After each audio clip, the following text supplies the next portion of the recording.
여러분, 죄라는 단어를 들으면 뭐가 제일 먼저 떠오르세요? 아마 벌, 규칙, 아니면 죄책감 같은 좀 무거운 단어들이 생각나실 거예요.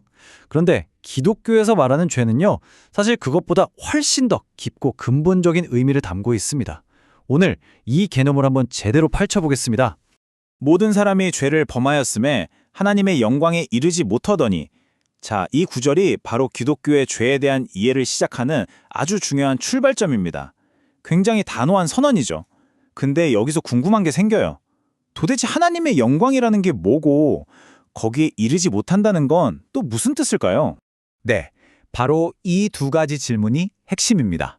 만약 이 질문에 제대로 답을 못하면 우리는 죄의 본질을 그냥 나쁜 짓 몇 가지 하는 것 정도로 오해하기 쉬워요. 그럼 먼저 하나님의 영광이 뭔지부터 한번 살펴볼까요?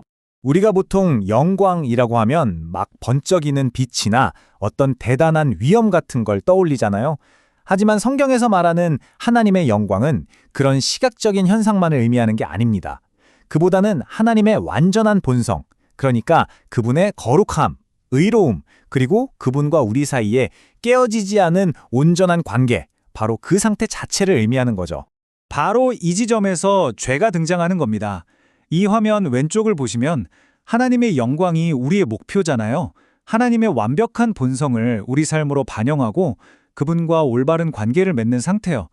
그런데 오른쪽의 죄는 그 정반대입니다. 죄는 단순히 나쁜 행동들의 목록이 아니에요.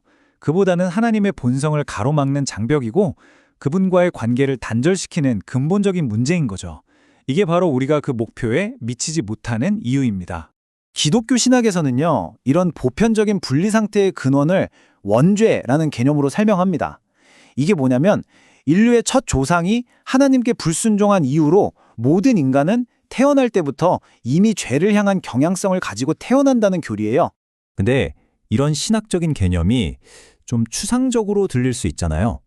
그래서 아주 구체적이고 어떻게 보면 좀 충격적이기까지 한 초기 기독교 교회의 한 사례를 통해서 이 문제가 우리 삶에서 어떻게 드러나는지 생생하게 한번 들여다보겠습니다. 자, 배경은 예루살렘의 초대교회입니다. 당시 이곳은요, 성령의 임재가 아주 강력해서 성도들이 자발적으로 자기 재산을 다 내놓고 서로 나누면서 가난한 사람이 한 명도 없는 거의 이상적인 사랑의 공동체였어요. 이 공동체 안에서 바나바라는 사람이 자기 밭을 팔아서 헌금하고 사람들에게 큰 존경을 받게 됩니다. 이걸 본 아나니아와 삽비라라는 부부가 우리도 저렇게 칭찬받고 인정받고 싶다 이런 마음에 자기들 땅을 팔아서 헌금하기로 결심하죠. 여기서 진짜 중요한 건 바로 동기였어요.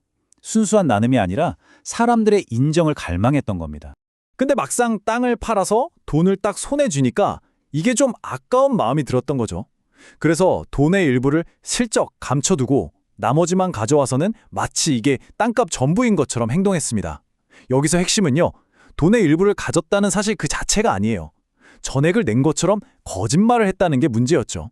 사도 베드로가 성령을 통해서 이 부부의 거짓말을 다 알아챕니다. 그리고 이렇게 일침을 가하죠.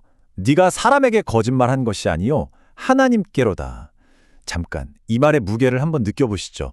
그들의 거짓말은 단순히 공동체를 속인 게 아니라는 거예요. 모든 것을 아시는 하나님을 직접 속이려고 한 시도였다는 겁니다. 그 결과는 정말 끔찍했습니다. 베드로의 말을 들은 아나니아는 그 자리에서 바로 쓰러져 죽고 말아요. 그리고 3시간쯤 뒤에 이 사실을 전혀 모른 채 들어온 그의 아내 삽비라도 똑같은 거짓말을 하다가 남편과 똑같은 운명을 맞이합니다. 이 사건은 우리 마음속에 있는 그 거짓이라는 죄가 하나님 앞에서 얼마나 심각하게 다뤄지는지를 아주 극명하게 보여주는 사례입니다. 자, 이 암울한 이야기를 통해서 우리는 죄가 가진 파괴적인 본질을 봤습니다. 그렇다면 이 근본적인 문제에 대해서 기독교 신학이 제시하는 해결책은 과연 무엇일까요? 핵심은 바로 은혜와 믿음, 이 두 가지입니다. 첫째, 구원은 은혜로 주어집니다. 이게 무슨 말이냐면 이건 우리가 받을 자격이 전혀 없는데도 하나님이 예수 그리스도를 통해서 그냥 주시는 일방적인 선물이라는 뜻이에요. 우리의 어떤 노력으로도 얻을 수 없죠. 둘째, 이 선물은 믿음을 통해 받습니다.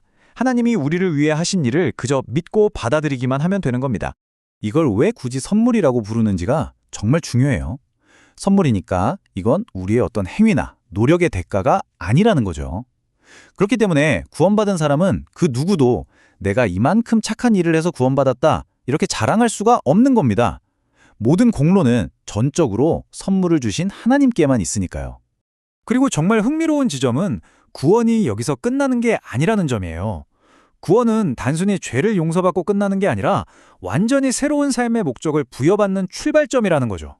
바로 이 구절이 그 목적을 아주 명확하게 보여줍니다. 우리는 선한 일을 하기 위해서 새롭게 창조된 존재라는 거예요. 그리고 이 선한 일을 통해서 우리는 다시 한번 우리가 처음에 놓쳤던 바로 그 하나님의 영광을 우리의 삶으로 반영하면서 살아가게 되는 겁니다.